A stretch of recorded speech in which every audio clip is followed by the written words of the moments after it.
C'est bientôt la rentrée et pour signer vos baux de colocation, c'est maintenant car les locataires recherchent dès maintenant leur colocation pour septembre. Dans cette vidéo, nous allons, Elodie et moi-même, vous révéler les clauses qui doivent impérativement figurer dans tout bon contrat de colocation et surtout, nous allons vous dire quel type de contrat ne pas utiliser. Et comme d'habitude, vous savez ce que je pense des baux à 0 € sur Internet. Je suis Dimitri Boujard, l'avocat investisseur. Je suis avocat inscrit au barreau de Paris depuis 1995 et investisseur immobilier depuis plus de 25 ans. Et ça tombe bien, j'ai moi-même testé la colocation.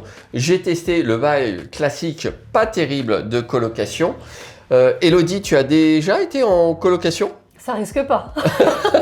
Ah bon, d'accord, ok. Je serais curieux de savoir pourquoi, j'ai bien une petite idée. Ceci étant, donc, j'ai testé le bail classique qui m'avait été imposé par une agence immobilière.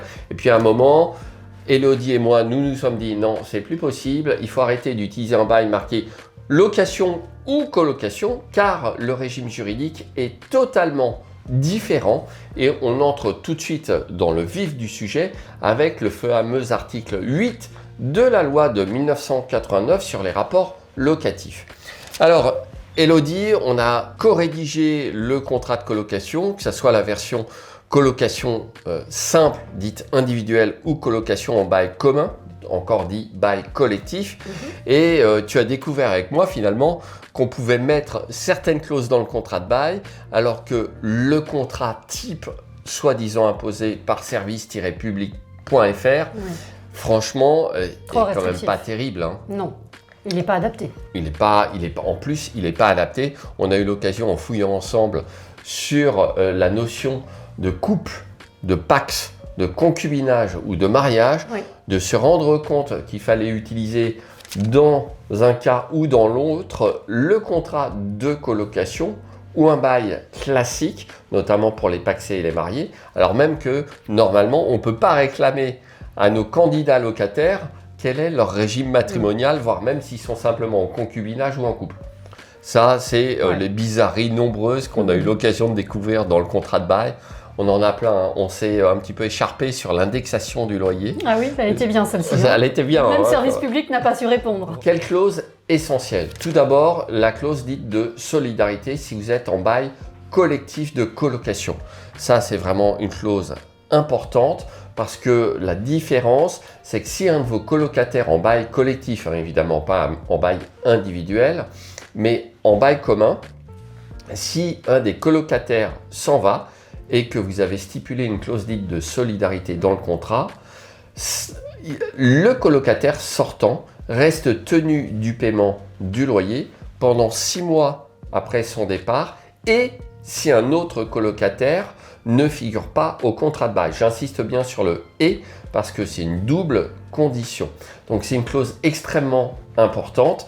Alors je dois dire que toi, si tu avais été colocataire, est-ce que tu aurais accepté de rentrer dans une colocation avec une clause de solidarité? Non, c'est beaucoup trop contraignant. Ouais, c'est un petit peu ce que je pense aussi. C'est un vrai risque. Voilà, alors si on connaît bien les autres colocataires, à la limite, si on s'entend tous bien, pourquoi pas. Ça peut passer, à mon avis, pour par exemple 3-4 étudiants qui vont dans la même école, qui font la même fac, etc. Si vous avez des colocataires qui ne se connaissent pas entre eux et qui entrent à des dates différentes, imposer une clause de solidarité dans un contrat de bail collectif me semble compliqué. Donc attention à cette clause. Évidemment, la question ne se pose même pas si vous utilisez des baux individuels de colocation. Et les régimes juridiques sont très différents. Autre clause qui nous a paru intéressante d'implanter, c'est la clause sur les animaux. Alors la clause sur les animaux, c'est une clause un peu subtile.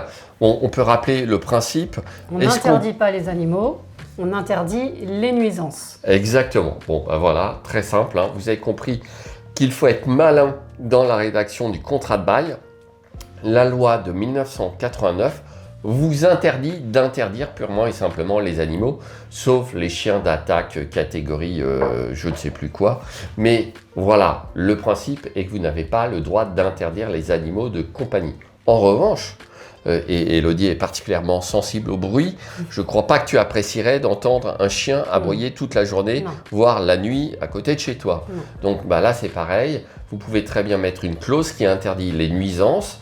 Et malheureusement, pour le colocataire qui aurait un animal de compagnie extrêmement bruyant toute la journée, ça peut, le cas échéant, être une cause de résiliation du bail, à condition d'avoir pris soin, comme Elodie et moi-même nous l'avons fait, de rédiger dans le contrat de bail une clause sur les conditions essentielles du contrat. Et ça, vous ne le trouverez pas. Tu as lu quand même pas mal de beaux au cours de ta vie aussi d'investisseuse d'ailleurs, puisque Elodie était également investisseuse, au-delà d'être juriste. Je t'ai même pas présenté dans cette vidéo. Mais les gens me connaissent maintenant. Voilà, exactement, les gens la connaissent. Donc, on corrédige les contrats ensemble, bien sûr. Et vous pourrez trouver le lien directement pour aller trouver le bon contrat sous la vidéo. Ce que je vous invite à faire avant la rentrée, comme je vous l'ai dit tout à l'heure, c'est maintenant. Clause contre les nuisances sonores, ça veut dire aussi qu'on n'interdit pas purement et simplement de faire de la musique, mais qu'on ne fait pas n'importe quelle musique à n'importe quelle heure non plus. Il y a des règles de savoir-vivre. L'intérêt d'utiliser le contrat de bail qui prévoit tout ça est d'éviter les conflits. Alors, il y a un truc que tu m'as dit quand on a rédigé le contrat et que j'ai bien aimé, c'est en quelque sorte l'aspect préventif avec l'aspect filtre. Est-ce que tu peux nous en dire un petit mot? Parce que j'avais pas tilté et c'est Elodie qui l'a fait ressortir. Oui, mais en fait, c'est parce que c'est mon expérience qui a voulu ça. Quand j'ai testé un de nos contrats sur une de mes locations, j'ai vu qu'en fait, ça m'avait aussi aidé à filtrer les bons locataires. Et pour la colocation, et tous les baux qu'on a rédigés de toute façon, c'est un très bon filtre pour savoir quel locataire choisir, parce que les locataires qui acceptent de signer les contrats qu'on a rédigés, c'est potentiellement des gens sérieux. Donc, ça va aussi vous aider à faire la sélection de vos colocataires. Alors, je rebondis sur ce point. Évidemment, vous devez faire lire à vos candidats locataires, colocataires, le contrat. Si vous lui faites juste signer et qu'il n'a pas lu, là, vous allez tout droit aux ennuis. Parce qu'ensuite, il va venir essayer de contester en disant « Mais non, moi, je n'avais pas le choix, j'étais pressé, j'ai rien pu discuter, j'ai signé et je ne savais pas à quoi je m'engageais. » Alors… Là aussi, on a prévu ce qu'il faut. Voilà, exactement, je te laisse parler de la clause de preuve. Donc, nous avons rédigé une clause qui stipule expressément que le locataire ou les colocataires ont bien lu l'ensemble du contrat et des annexes, donc ils ne pourront pas par la suite venir tenter de faire annuler le contrat sous prétexte qu'ils auraient mal ou pas lu le contrat. Exactement. La signature va prouver la lecture du contrat. Et le paraphe. Oui, il faut évidemment parapher toutes les pages. Excellente remarque. Souvent, on fait ça un peu trop rapidement, on oublie de parapher. Et le paraphe est important puisque c'est un élément de preuve supplémentaire. Alors, autre point justement extrêmement important dans les contrats, et ça c'est quelque chose qui statistiquement se vérifie de plus en plus, on a malheureusement des candidats locataires parce que le marché de l'immobilier est tendu et singulièrement le marché de la location qui n'hésitent plus maintenant à produire des faux documents pour tenter de décrocher la location. Alors, évidemment, produire un faux document est intrinsèquement une mauvaise idée parce qu'il y a de plus en plus de moyens de détecter les faux documents. Et les incohérences sur les bulletins de salaire, ça, bon, tu as été chef d'entreprise, je pense que pour toi, c'est assez simple, mais maintenant, on a carrément des outils qui permettent de détecter les incohérences. Mais c'est encore mieux si dans le contrat de bail, vous avez pris soin de rappeler la loi, à savoir que le faux et l'usage de faux, non seulement sont punissables d'une peine qui peut aller jusqu'à 3 ans d'emprisonnement, mais qu'en plus, la production de faux documents pour obtenir la location sera une cause de résiliation du bail.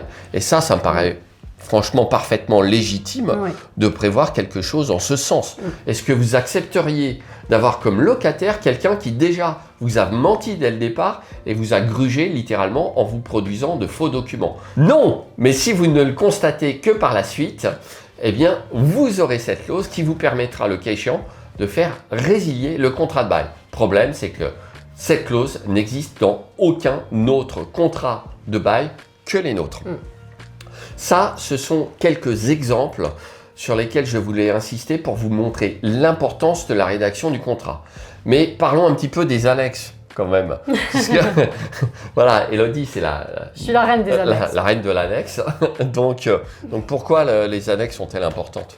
Alors, elles sont importantes parce qu'en fait, elles vont venir appuyer le contrat, elles vont venir le compléter sur, par exemple, les règles de vie en communauté, puisqu'il y a une charte sur justement les règles de la communauté dans les colocations, mais aussi l'état des lieux d'entrée, de sortie, s'il y a des actes de cautionnement très importants. L'acte de cautionnement, on a vraiment passé beaucoup de temps là-dessus. On pourrait croire que c'est un document qu'on trouve comme ça sur Internet et qu'il n'y a rien à modifier, mais en fait, il y a des choses qui sont très spécifiques. S'il manque une mention, si c'est pas écrit de telle façon, si on n'a pas prévu expressément tel cas, eh bien la caution peut être purement et simplement nulle et annulée.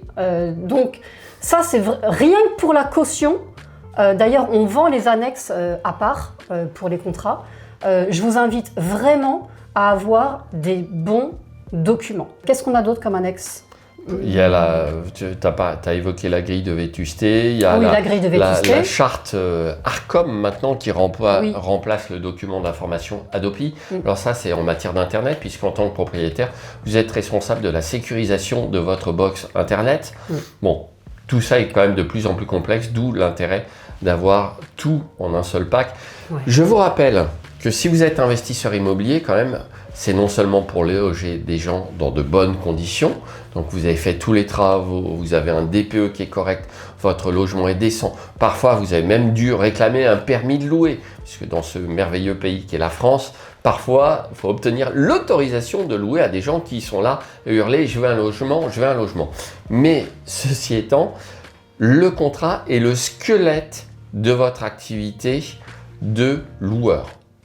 Pas de contrat correct et tout s'effondre. C'est vrai qu'il y a quelque chose que je ne comprends pas. Quand on est investisseur immobilier, on investit des centaines de milliers d'euros dans un bien immobilier et certaines personnes vous disent 700 € pour un contrat, c'est trop cher. Ça, je ne comprends pas.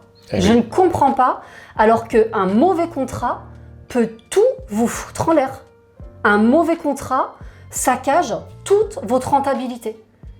Pour moi, c'est le truc le plus important. Parce que quand c'est cadré, c'est comme un contrat de mariage. Un mauvais contrat ou une absence de contrat, ça peut littéralement ruiner votre vie.